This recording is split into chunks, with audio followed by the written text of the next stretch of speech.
Okay, good morning, everybody. I'd like to call today's Judicial and Public Safety Committee meeting.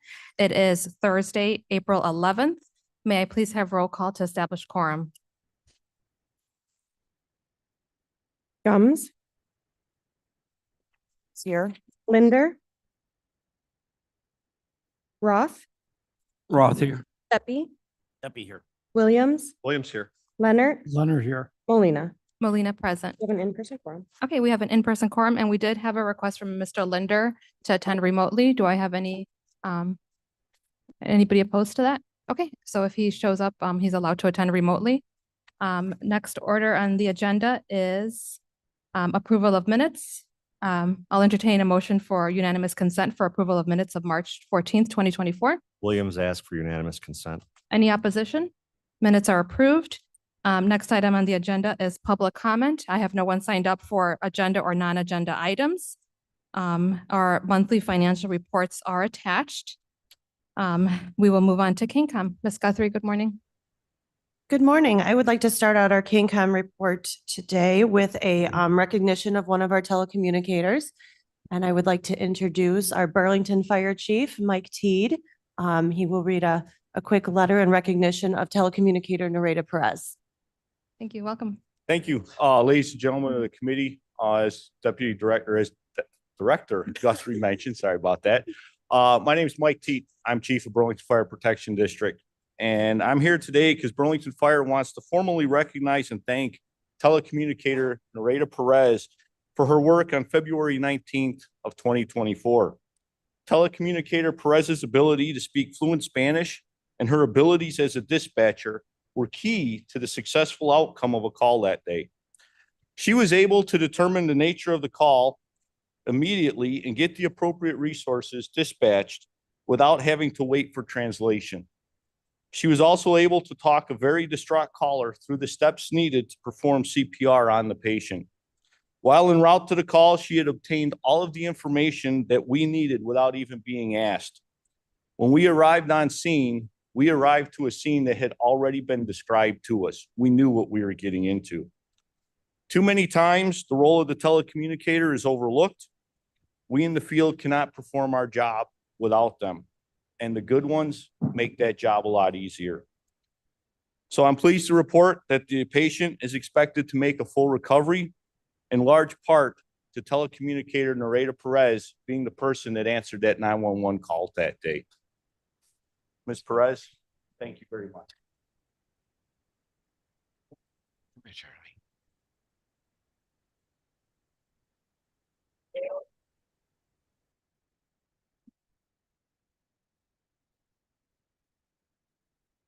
Thank you. Thank you. I'll just provide some additional detail about the call for service. So normally, so Nareda does translate as part of her position with KingCom. So when she is working and we receive a call from a Spanish speaking caller, she is able to translate those calls. When she is not working, we use a third party service.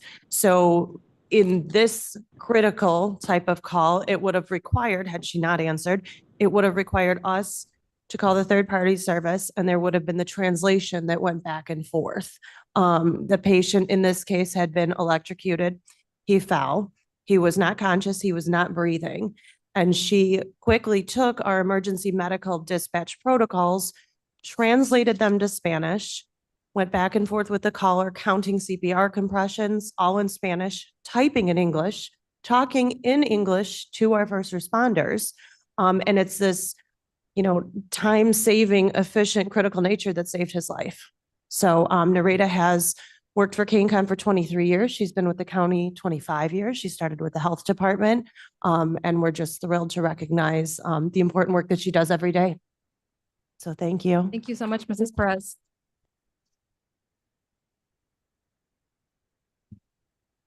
All right, thank you very much. Additionally, National Telecommunicator Week is next week, so we will be celebrating our team all week. As always, everybody is welcome to come in. We'll have some fun games, festivities. I think we'll have a little baking contest starting Wednesday into Thursday if you want to stop by, vote, and sample some treats. We just plan a week of fun activities for our telecommunicators all throughout that week. Additionally, we have some employee anniversaries that are noted within our activities report for March. I think I touched on these last month. For April, Emily Reese will be celebrating her 10 years with KingCom. She also had previously worked actually for the jail for a couple of years before coming to KingCom. So she's been with the county a total of 16 years, and we're happy to celebrate her 10 years with KingCom. We've done a number of projects in March. They are all listed throughout the activities report. We've got a couple pages. The biggest project of March was our computer-aided dispatch system software upgrade. That always takes a lot of resources between our county IT department, KingCom, GIS, our police users, fire subscriber users. So we're pleased that that upgrade is complete. Additionally, we've done a number of job fairs, hiring, the activities, lots of activities in March. So that is all I have this morning in addition to our resolution. Okay, thank you, Ms. Guthrie. Any questions for our director at this time? Okay, if you want to go ahead and introduce your resolution. Thank you. The resolution is just our number of procurement cards and their transaction limits. We only have one P card in KingCom, so that is detailed in the packet. Okay, may I have a motion and a second to discuss and potentially approve this resolution? Make the motion. Mr. Roth moves. Mr. Leonard seconds. Any comments or questions? May I please have roll call? Gums, Gums, yes. Linder, Linder, yes. Roth, Roth, yes. Pepe, Duffy, yes. Williams, Williams, yes. Leonard, Leonard, yes. Molina. Okay, this passes on to finance and budget. Thank you. Okay, thank you, Ms. Guthrie. Okay, we will move on to our agenda to our emergency management. Madam Chair, Gums. I'm so sorry, Ms. Gums, go I ahead. apologize. Merit Commission? No one's here from the Merit Okay, Commission. thank Yeah. Good morning, John Mensching for Emergency Management. Scott is in class yesterday, today, and tomorrow, meeting some of his state requirements, so he sent me in his place. Our report's on file. I don't really have anything to add other than the resolution we're bringing forward. Okay, John, go ahead and introduce the resolution. The resolution allows us to update our shelter agreements that we have with facilities around the county. This hasn't been done in quite a while as we've researched this. And a lot of these shelters are in, we do this together with the Red Cross, and we evaluate facilities that in an emergency we can set up and be able to house displaced residents for a short period of time in cooperation with the Red Cross. We did this recently in Elgin when they had a apartment building fire and 17 people were displaced. We had a church open for almost 2 weeks dealing with the needs of close to 11 people that weren't able to find immediate assistance elsewhere until they were able to be placed somewhere for longer term. So this allows us to continue forward with that plan to be able to do this in an emergency. Okay, may I have a motion and a second to discuss and potentially approve the resolution? Gums will move. Ms. Gums Roth will second. Mr. Roth seconds. Any comments or questions? Okay, may I please have roll call? Gums, Gums, yes. Linder, Linder, yes. Roth, Roth, yes. Pepe, Duffy, yes. Williams, Williams, yes. Leonard, Leonard, yes. Molina. Molina, yes. Okay, and this passes on to our executive committee. Okay, anything else for our emergency management? Okay, we'll move on to Sheriff and Adult Corrections. Under Sheriff, Hello, good good morning. morning. Under Sheriff Amy Johnson. Of course, the sheriff is on vacation, well needed, so I am in his place. So good morning again. Just monthly reports are attached for viewing. We just have one resolution and I just have an update on our forensic lab in tandem with the coroner and state's attorney's office. So if we want to introduce the resolution first, then I can go with the forensic lab with the information. Oh, perfect. Yep, go ahead and introduce the first resolution. Okay, it's just the renewal for Gray Key, which are digital forensics to get into our cell phones, which increasingly with child pornography, our asset forfeiture, digital forensics for drug seizures and so on and so forth. It's just one of those assets that we continuously need to get into any type of cell phone. So just again, a renewal. Okay, may I have a motion and a second to discuss this resolution, potentially approve? Gums will move. Moves. Mr. Leonard moves, Ms. Gums seconds. Any comments or questions? Pretty straightforward. May I please have roll call? Gums, Gums, yes. Linder, Linder, yes. Roth, Roth, yes. Pepe, Duffy, yes. Williams, Yes. Leonard, Leonard, yes. Molina. Yes. Okay, this passes on to finance and budget. For again, the sheriff wanted me to just reintroduce everything for what's going on with the forensics lab. Again, our funding, again, 963,000 was approved moving forward. Again, the architectural drawings were approved to move forward with the coroner's office, state's attorney in tandem with the sheriff's office. He wanted me to also mention the cases processed to date. Sugar Grove Police Department had 6 total. King County Sheriff's Office was 4 total thus far. Elgin PD had 22 and King County Corrections Office 103. Majority of those are going to be drug cases. Again, moving forward with that to date within, I think, a year and a half for that. Again, moving forward with that, we're making progress. Again, good news for it. Okay, any questions for Under Sheriff? Okay, thank you for being here. We will move on to our coroner. I see Coroner Russell is on. Yes, can you hear me? Yes, good morning. Oh, good morning. Sorry, I was running a little bit late today, so I just put on the phone, and then I've got some West Aurora kids coming over to the morgue, and we're going to give them a tour. So kind of wearing a bunch of hats this morning. Yes, the report is on file. We seem to be relatively steady in our deaths. I'll take that as opposed to rising. Yes, the foster grant that the coroner's office wrote for 963,000 was obviously approved. We're trying to figure out mechanisms for the through finance to figure out how logistically that money will be given to us and how we can do expenses and whatnot out of that.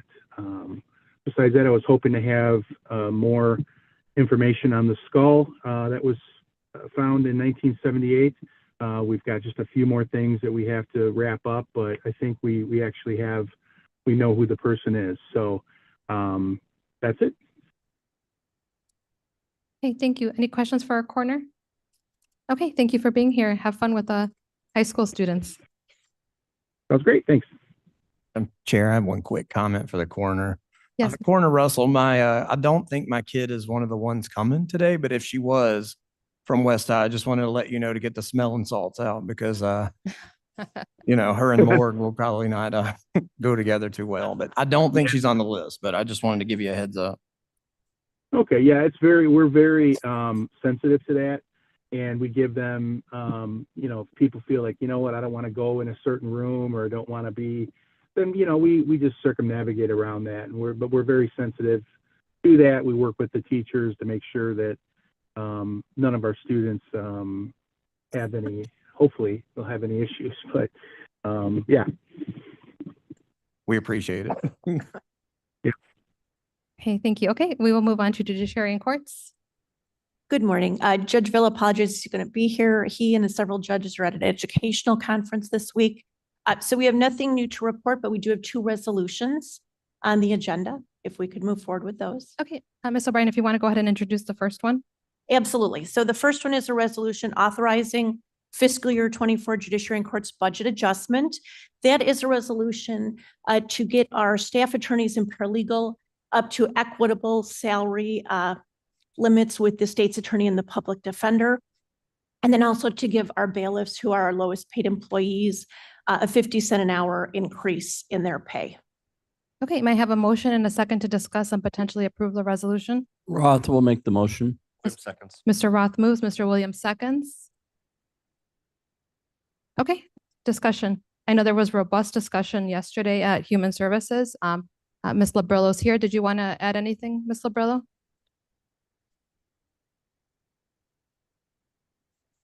Thank you. Just to, for anyone who did not hear the discussion yesterday at Human Services, who ultimately did approve this, among the considerations was they asked regarding the equity study, what came out of the equity study versus what's being proposed today. I can answer any questions you may have. Essentially, the large portion of what came out of the equity study at the time it was conducted was additional money for the bailiffs, who are the lowest paid employees in the county. They are working a full-time position and to try to get them up to what would be a livable wage. Since we conducted our study, the board did grant increases to the attorneys in both the state's attorney's office and the public defender. That was not taken into account when we did the equity study because the board did approve that separately after the equity study was conducted. So the salaries that were the ending salaries for the attorneys in the judiciary were based on the salaries of the public defender and state's attorneys at the time it was conducted, before those raises were given. So that is the reason they are seeking increased funds for those to be consistent with the other decisions the board has made regarding increasing the salaries for those attorneys. The equity study does support additional money for the bailiffs.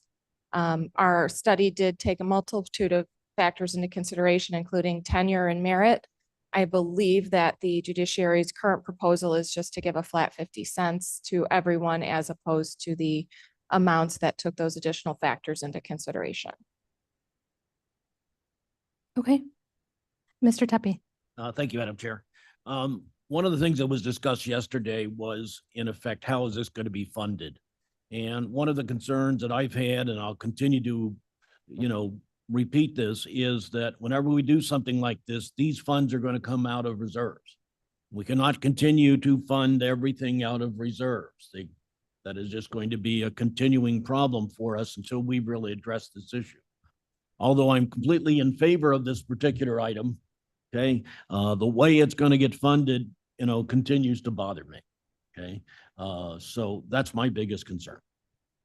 Okay, any other thoughts or comments? I agree with you, Mr. Tepe. My biggest concern is that because the elected officials decided to opt out of the equity study, we weren't able to capture the fact that they did external equity studies on their own, and that kind of created this domino effect where the state's attorneys increased their wages, and then we had to increase the wages of the public defender to make it equitable pretty much internally. We just never captured the judiciary, the fact that they also have attorneys. So I'm not a fan of the way this went about. I think in the future, we really need to stand our ground and decide if you're going to be part of the study, you're going to receive the funds. If you're not, then you need to come to us separately and not create this domino effect that we're going to have. I'm also very concerned with the bailiffs' wages. I think we really need to look at that. Unfortunately, this does fall under the chief judge. I would have preferred that they did have a livable wage, as I think they should have, regardless of the type of employee that decides to be a bailiff. And I think that's another concern because you're only looking at a small portion of the workforce that can afford to be a bailiff because you're not providing them a livable wage. So I think that's something that the county should continue to look at. But like I said, unfortunately, this does fall under our elected official and their decision on how to fund their departments. Anything else? Mr. Leonard. Thank you, Madam Chair. I was wondering with respect to the bailiffs, what is their wage right now with the 50 cent an hour increase? Okay, so currently they are being paid, their hourly, which is 16.07 an hour. So the 50 cent increase would be 16.57 an hour, which would take them in a year just over $30,000. They're making 29,242 right now. This would take them to 3139. Thank you. You're welcome. Thank you. And then I see Ms. Lewis with her hand raised. Ms. Lewis, good morning. Good morning. How are you all today? Good, thank you. Thank you. Good. So I was part of the robust discussion yesterday, and thank you for listening to that. So you were up to speed on it. In regard to the bailiff, when we did the equity study, I believe that the number that they should be at is starting at 31 and then adding on, for their years of service. I would like, before this gets to finance, to at least circle back with the chief judge and say, hey, if we get them up to what our equity study said, would you be agreeable with that? Because the reason we did the equitable study was to make sure that we were paying our people. These are non-union employees, so it doesn't have anything to do with the bargaining unit, but I really think we should bring them up to our minimum wage. Just my thought. Thank you, Ms. Lewis. And I don't have Director Hopkinson here to discuss the financial portion. So I'll just ask Andrea, the authorization amount in the resolution, is that the correct amount? Because I know we were going to fix it with the IMRF and FICA. or are we going to wait for finance to do the adjustments? So the form that I was told is, and I apologize, it's not part of the agenda, but it was attached, is outside the agenda, and that's already been signed and approved by finance. I'd be happy to provide it. The total amount would actually be then $54,530, including FICA and IMRF, which is less than the amount that was initially determined in the equity study. So even with the FICA and IMRF, it would be under that amount, but that form has been completed as required. Okay, so I think I'm going to entertain a motion to amend the amount on the resolution to the 54. Can you repeat that number for me? $54,530. Roth will And- make the motion that we amend it to be $54,530. Okay, may I have a Deputy will second. second? Okay. So there is a motion and a second to amend the resolution to include to change the amount to 54,530. Any comments or questions, discussion regarding the amendment? May I please have roll call? And this is on the. This is on the amendment. We can do by voice. Oh, okay. All those in favor of the amendment? Aye. All those opposed? Any abstentions? Okay, the amendment carries. Now we'll go back to the main motion as amended. Any further discussion regarding this resolution? Okay, may I please have roll call? Gums? Gums, yes. Linder? Mr. Linder? Roth? Roth, yes. Pepe? Reluctantly, yes. Williams? Yes. Leonard? Leonard, yes. Molina? Molina, yes. And Mr. Linder Linder? back in with a yes. Okay, the resolution passes. Thank you. We have another resolution. I will have Jason present that. Good morning, Jason Mathis, Deputy Court Administrator. This is just for the annual review of our number of procurement cards. We only have 3 in the judiciary, the Chief Judge, myself, and Ms. O'Brien. Okay, may I have a motion and a second to discuss and potentially approve the resolution? Roth will make the motion. Mr. Linder Roth, second. Mr. Linder, seconds. Madam Chair, this could be a voice vote Oh. if the Perfect. committee desires. Okay, all those in favor? Aye. All those opposed? Any abstentions? Okay, the resolution is approved and moves on to finance. Okay, anything else for our judiciary and courts? No, thank you. That is Okay. all. Thank you. Okay, we will move on to our state's attorney. State's Attorney Masser, I see you online. Hi, everyone. Sorry I cannot be in. I am stuck in a bunch of meetings right now. So I do not have anything to report next month. We should have a detail of what happened in 2023 and all the good work that the people at the state's attorney's office did. I do have a resolution that I'll discuss in a second, but I do want to address what was just said. I want everyone to understand that the state's attorney's office never opted out of the internal study. In fact, we were participating in the internal study. We were told that we were going to get $265,000 or something like that. At some point, there was a request for us to do penetration studies on the 185 people that we had. And that was during a time that the budget was going on, that we were trying to prep for everything. We said that we would attempt to get to it when we could, but I never opted out. In fact, I participated as much as I possibly could. The budget that was ultimately approved for the state's attorney's office was approved by the county board, and it was proposed for our offices. And I did have to take a look at what we were externally to other state's attorney's offices, because that's who we lose our people to. I'm not losing anybody to other offices within the county. I was losing people to other offices that were similarly situated to us. And so I don't know where this narrative came about that we did not participate in that, because I would like to see equity for everyone in this county and not just for my office or the public defender's office or for the judiciary. So I just wanted to get that out there because that is not correct.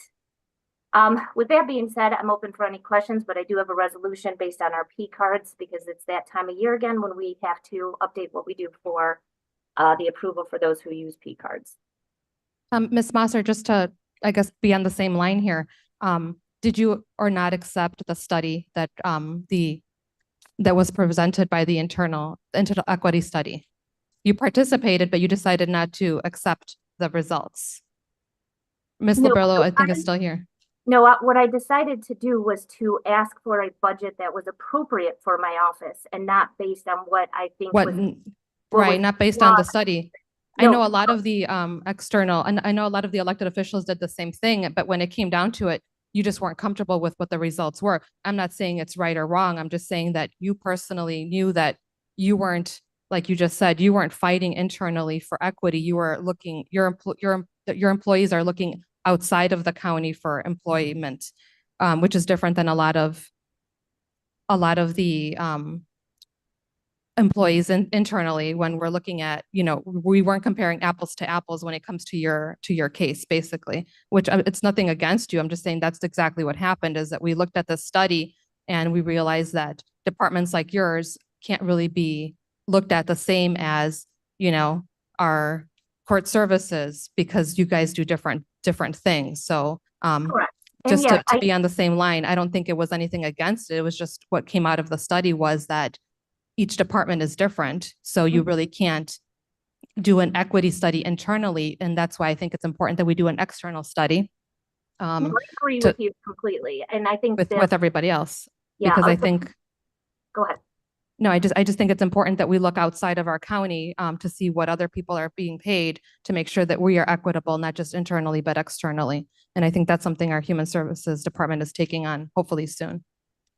Correct, I agree. And I did disagree with what came out of the internal study because we were comparing people who had Juris Doctorate degrees with people who didn't have something similar. And it was a flawed study, unfortunately, in the way that it was done and how it was presented. And I completely agree that the way to do something is externally. But it sounded like it was being presented that somehow we did this process wrong. When we cooperated with it, we expressed why we believed it was wrong. We did an external study and presented it. And then I placed that in my budget because that was the best thing for the people in the state's attorney's office to ultimately get the raises that they deserved. And I, again, echo this for every single employee in Kane County because I do believe that they are woefully underpaid. And I will help in any way I possibly can to seek different revenue sources to make sure that we compensate our fantastic employees throughout Kane County as much as we possibly can. No, agreed, Ms. Bosser, and I think you've taken the lead on that, and I thank you for it because in the past I think we've kind of been really reluctant to discuss wages, and I think you've done a great job of bringing that forward along with Ms. Barrero to kind of discuss where we really should be in this county, and it's a tough decision to have, but thank you for taking the lead on that. Of course, thank you. And then you have a resolution? I do. This is just our annual resolution for P cards for the people within my office. Okay, may I have a motion and a second to discuss the resolution? Moves. Mr. Williams moves. Roth will second. Mr. Roth seconds. Any Chair, comments or this- questions? As just an acknowledgement, so it may be passed by voice vote. Yes, any comments or questions? Okay, all those in favor? Aye. All those opposed? Any abstentions? Okay, the resolution carries and moves on to finance. Thank you. Okay, any other comments or questions for our state's attorney? Okay, Ms. Mosser, thank you for being here. Thank you. And we will move on to our public defender. Good morning. Our reports are on file. The only thing, we had some exciting news in our office this week. We had 3 employees who were taking the February bar, and we are thrilled to announce that all 3 passed. So this month, with the February bar, the pass rate in Illinois overall was 44%. So even more exciting that we got 3 out of 3. So we're very thrilled, and that puts us just three openings left to fill. So we're really excited about that too. And that's all I have for today. Thank you. Any questions or comments for our public defender? Okay, we will move on to court services. Mr. Mathis? Jason Mathis, Deputy Court Administrator. Miss Austin, her awesome staff are at the Judicial Education Conference where Chief Judge Villa is. Her reports are on file, so I told her I would pinch hit for her this morning. She just has one resolution to bring forward for her P cards. Okay, may I have a motion and a second to discuss and potentially approve the resolution? Roth will make the motion. Mr. Roth moves. Ms. Gum seconds. Okay, any comments or questions? Okay, all those in favor? Aye. All those opposed? Any abstentions? Okay, the resolution carries, and that moves on to finance. All right, we're moving pretty quickly here. I will move on to our circuit clerk, Ms. Ferrero. Good morning, everyone. I would like to point out that my report is on file and we are at 75,000 for February for collections. We are up about 15% in all cases that have been filed through the circuit clerk's office. So the only one that was down by about -8% was family, and then, I'm sorry, and then probate was down. We've also taken 6,733 phone calls for the month of March. We had 257 hours of overtime, and 77.5 of those were premium because of the holiday in there. We do have some vacant positions that we still need to fill. 3 are the Safety Act and 3 clerks we're trying to fill. We just hired 3, but we're still 3 down. And we are also looking at our HR director. I would like to point out, there's a lot of discussion on this equity study, and I was one of the electeds that pulled out of it due to the fact that I didn't feel that it was apples to apples like Ms. Molina just discussed. It was more apples to bananas, not even oranges. So it's very hard to distinguish what a deputy clerk does as opposed to a regular executive assistant. There's so many other tasks involved that I think it was a little difficult for HR to come up with this equity study. So that is why I did increase our starting salary. Now we are at 1846. As you recall, when I first was elected, it was 1359. So, and that's 3 years ago. And I did not come back and ask for monies. We used the monies that we were budgeted. So our starting salary for a deputy clerk that sits in a courtroom and deals with judges and deals with attorneys and deals with irate individuals is $35,997. We do have folks still on link cards in our office in addition to this. So I just wanted to point that out. I know there's no money, Vern. We've heard this story many, many times, but you know, I feel that we did get it, the starting salary, at least we are in the ballpark before we weren't even the water boys. So now we are at least in the ballpark and we're getting lots of applicants that, you know, are viable candidates for the position. And we are continually interviewing, and we plan on filling all those vacant positions that we were budgeted for 2024. And that's all I have with that. I do have a P card resolution also. Okay, may I have a motion and a second to discuss the resolution? Roth will make the motion. Approved, Mr. Roth, Williams seconds. Mr. Williams. Any comments or questions? All those in favor? Aye. Any opposed? Any abstentions? Okay, the resolution carries and moves on to finance and budget. Okay, any questions for our circuit clerk? Okay, thank you for being here. Okay, on to the agenda. Any old business the committee would like to discuss? Any new business? May I have a motion to place reports on file? Roth would request a motion. We do unanimous approval. Any opposition to unanimous consent? Okay, reports are placed on file. We have no need for executive session. I'll entertain a motion to adjourn. Roth will motion. We adjourn. Deputy second. Mr. Roth moves, Mr. Tuppy seconds. All those in